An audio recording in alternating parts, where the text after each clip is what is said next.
It was a cold winter night, and the sky was so clear. The snow on the ground sparkled and glistened.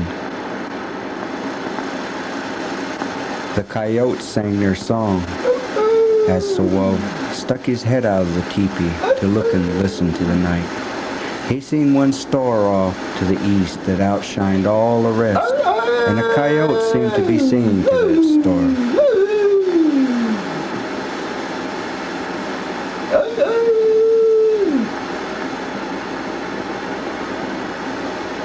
His nostrils stuck together as he breathed because it was so cold, so he pulled his head back in. He looked around at his family as they lay sleeping by the fire in the center of the teepee. Seen his sister, his grandma and grandpa, and his mother and father.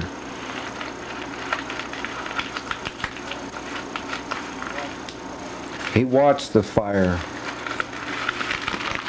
and the sparks that flew upward and turned into cold ash as they flew out to the top flaps.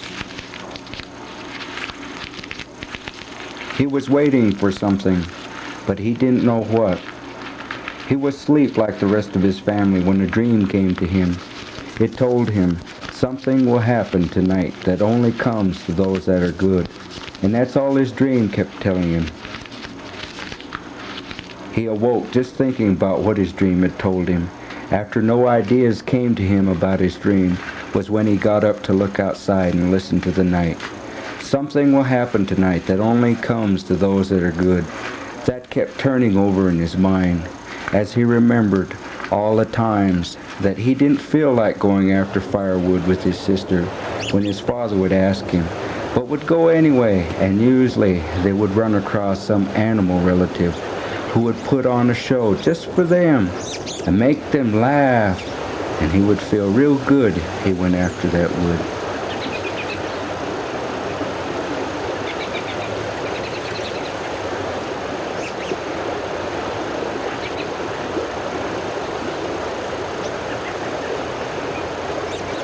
He remembered all the sweat ceremonies he and his family took part in.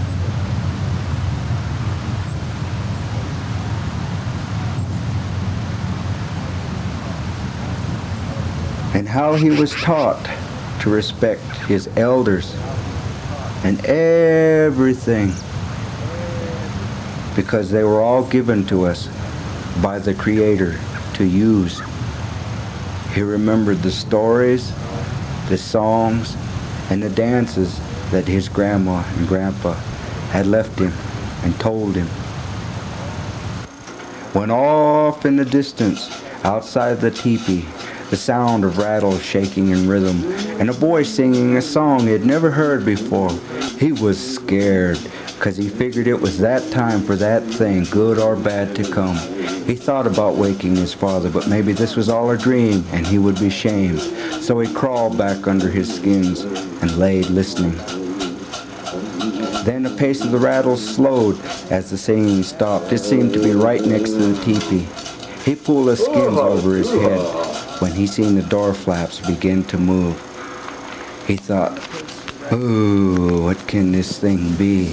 His heart began to beat hard and fast, and there was a lump in his throat, when all of a sudden he seen a red-quilled moccasin step in from the crack that he'd made between the skins. He could smell smoked buckskin as a pair of leggings painted red with paint followed the moccasins.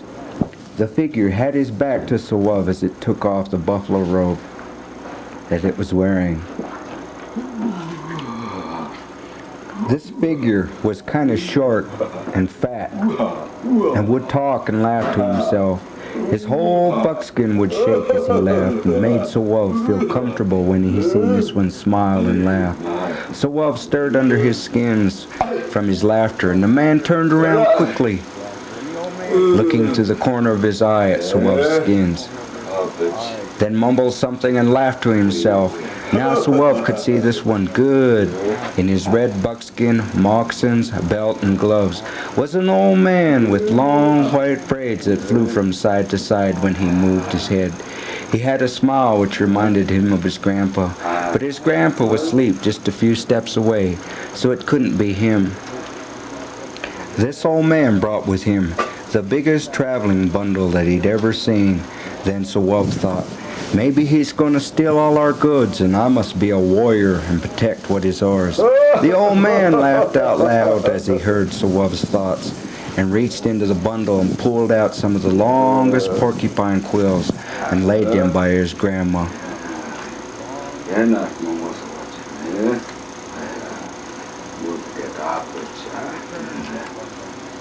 He then returned to the bundle and brought out a pouch of Indian tobacco, which he put by his grandpa. Returning to the bundle, he pulled out an elkhorn knife and sweet-smelling smoked buckskin and placed them by his mother and father.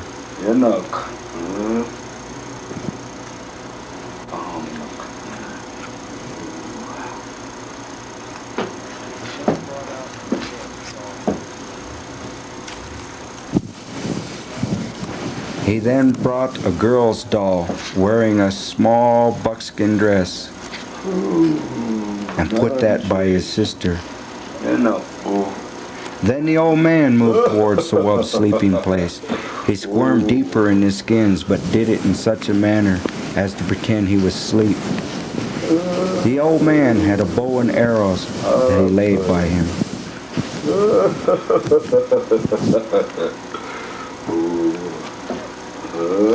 He stepped towards the doorway where he brought out a pipe and an eagle fan. He prayed to the Creator and asked for a blessing for the whole family and all Indians and everything. And then he blessed himself.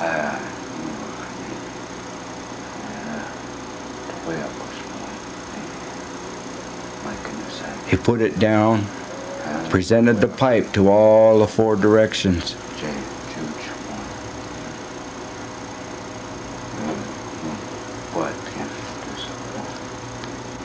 And lit it with a sliver from the fire. It smoked, and he returned everything back into his bundle.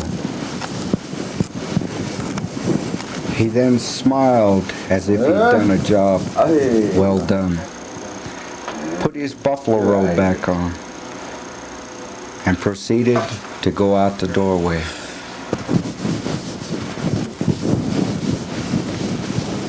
SooWuv got up quickly as he seen the door flaps stop moving.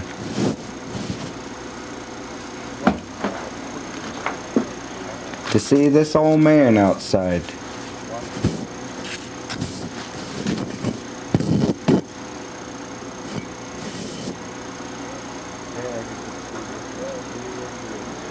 There he could see real good from the full moon and clear night. This old man was talking to some deer and was feeding them something and patting them as he spoke to them. They were the same kind of deer that were around their home. Each deer had a harness which connected them all together with reins that led to the back of the sleigh. Each deer had a rattle shell mounted on the harness, and this is what he'd heard keeping rhythm for the old man as he sang. Antlers swayed and nodded as if they understood what the old man was saying to them. After he'd fed them all, he walked to the back of the sleigh. On it were more of those big travel bundles, just as big as the one he had brought in, all with different designs painted on them. He placed the bundle on top of the rest of them, then stood on the runners of the sleigh and looked up to the moon as if to tell time by it, smiled and nodded as he seen SooWuv peeking at him. He began to sing that song once again and lightly snapped at the reins, and they all started moving in rhythm and him singing. Then he laughed real hard as he thought of SooWuv watching everything and waved to him as they pulled away.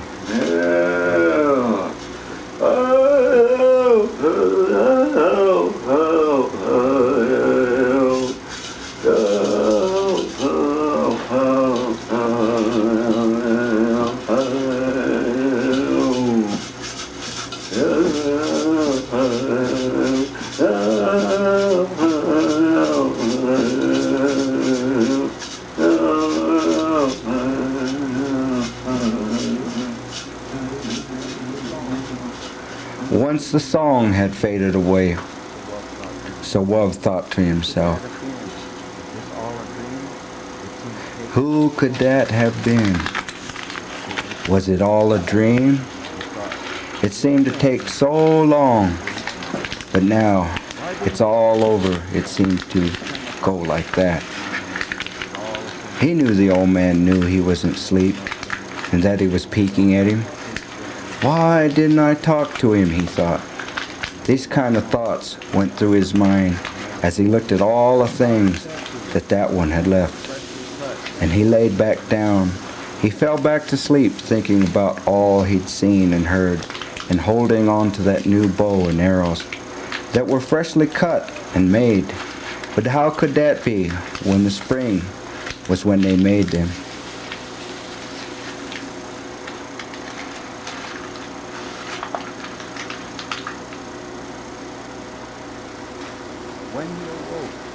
When he awoke, it seemed he'd slept all night and was the first to get up.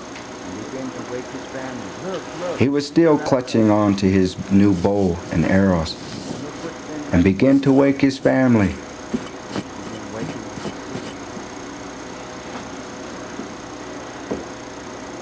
Hey, look, what I got and what's been left here for you.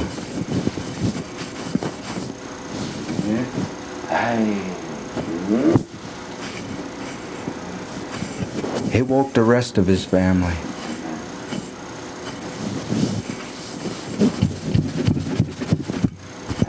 Look. He began to tell them what he had seen and heard, and they smiled at his story.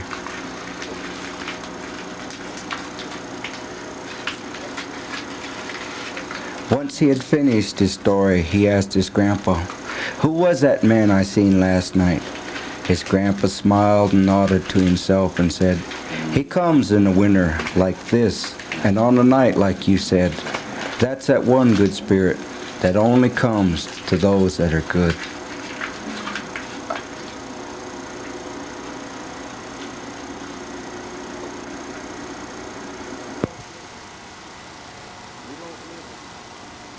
We don't live in teepees anymore, and many of our old folks have passed on. But that one good spirit still comes to only those that are good.